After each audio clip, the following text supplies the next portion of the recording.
i ens ha semblat com més reivindicatiu que en lloc d'una dona ho llegeixi un home, perquè evidentment les reivindicacions no és cosa de gènere, sinó que és cosa de sentit comú, i això no té sexe.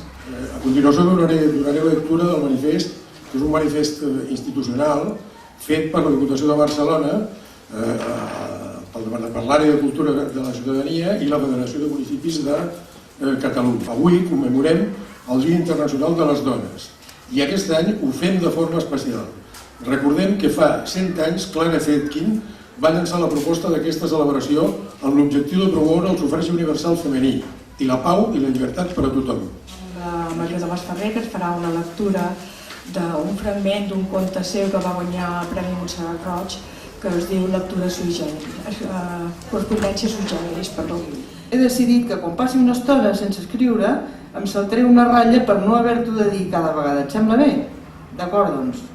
És que, esclar, tu no saps què li vaig dir a la Leo i t'ho havia d'explicar, però llavors he vist que ja no me'n recordava i m'he posat a pensar. De moment em venia al cap que no podia ser gaire important, però després, rumiant, he arribat a una conclusió. A una no, a dues. Primera, sóc un vell atrotinat i repapiejo que dóna gust.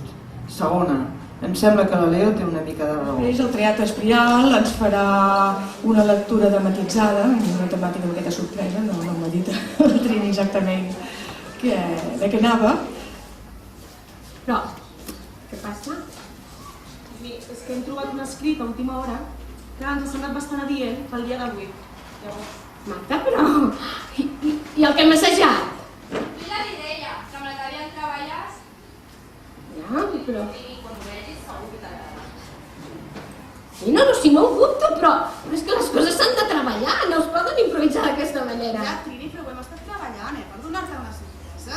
I a més ho has fet amb molta il·lusió. Jo crec que el tema és interessant i val la pena per reflexionar-hi. Té aquestes frases per repartir entre els homes del públic. Els principals dramaturgs i filòsofs grecs, els anomenats clàssics, també van deixar constància escrita del seu menyspreu vers les dones. Aristòtil digué: la naturalesa només fa dones quan no pot fer homes. Eurípides s'apunta al carro.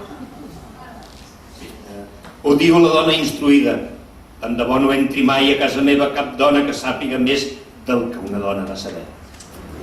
Demòstenes va deixar clar què en pensava de la nefasta i destructora intervenció femenina.